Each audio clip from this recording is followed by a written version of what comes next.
The Methodology of Indigenous Digital Storytelling, a Healing Journey in Data Collection. My name is Shelley Weird, and I am a member of the North Slave Métis Alliance, Yellowknife Northwest Territories. My dad, pictured on the left, is the president of the NSMA and a very important role model in my life. I am in my last semester of my 4-year Bachelor of Arts, Sociology and Women and Gender Studies at Athabasca University. I currently reside in Lloydminster, Alberta. I acknowledge that I reside on the traditional lands referred to as Treaty 6 territory and the homeland of the Métis. Last summer and this summer, I was the recipient of the Alberta Indigenous Mentorship in Health Innovation undergrad summer student stipends.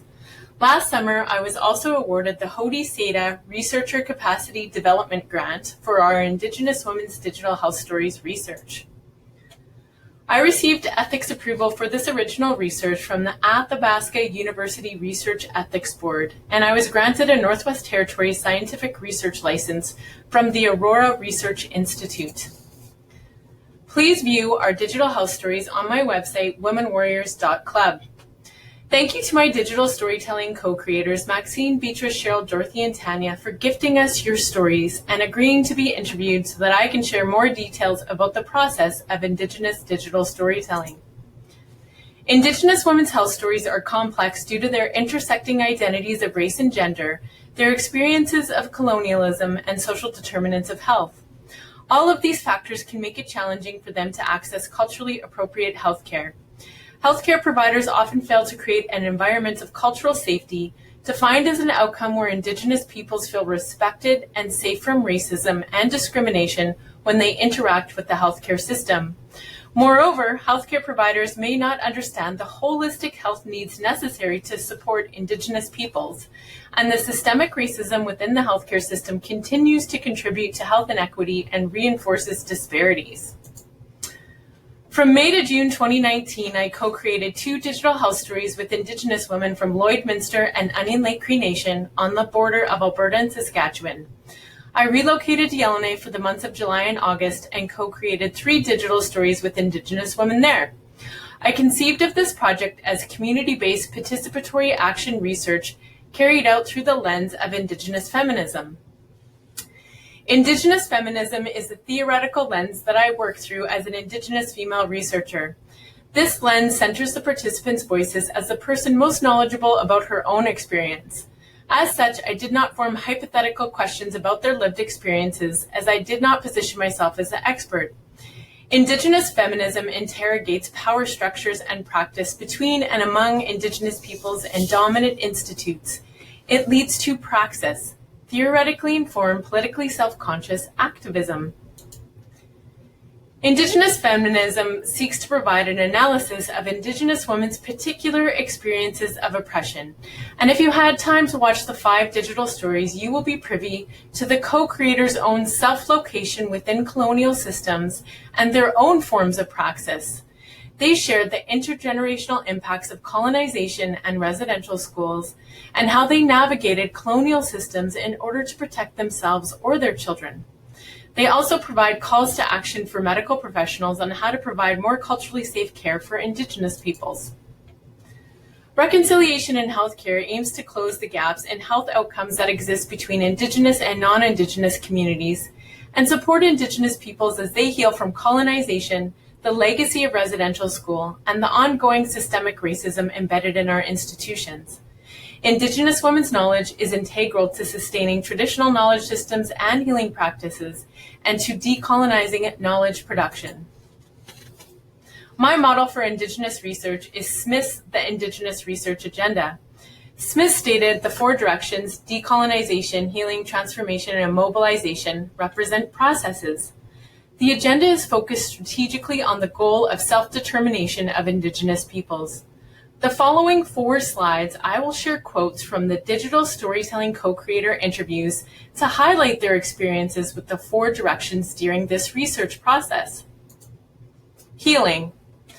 And then the more I talked, the more I became stronger. And I think that's what helped heal me, is when I spoke about it to the audience. So it really helped. That was something I had to try and seek or find within myself, just so that I can help myself and then help my family. Talking about it was really an ice-breaking thing for me. decolonization. And then at the end of the project, I showed my grandmother and she was so proud and tears in her eyes, and I was like, wow. So I was actually grateful at the end of the video to be a part of the process. My grandma, she said that because I was young and to practice a culture and, taking part in it, just like participating in it. Transformation. I kind of liked the recording part, and I also liked finding the music for the background. I enjoyed that, and I felt proud that I made choices in creating the digital story with Shelley's help.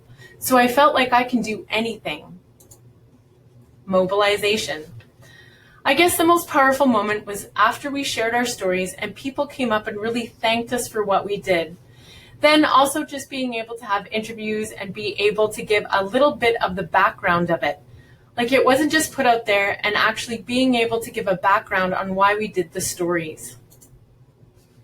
Kovacs states that story evokes the holistic quality of Indigenous methodologies, and there exists interrelatedness between storying and knowing. Storytelling is important in Indigenous culture because it is how we teach and learn.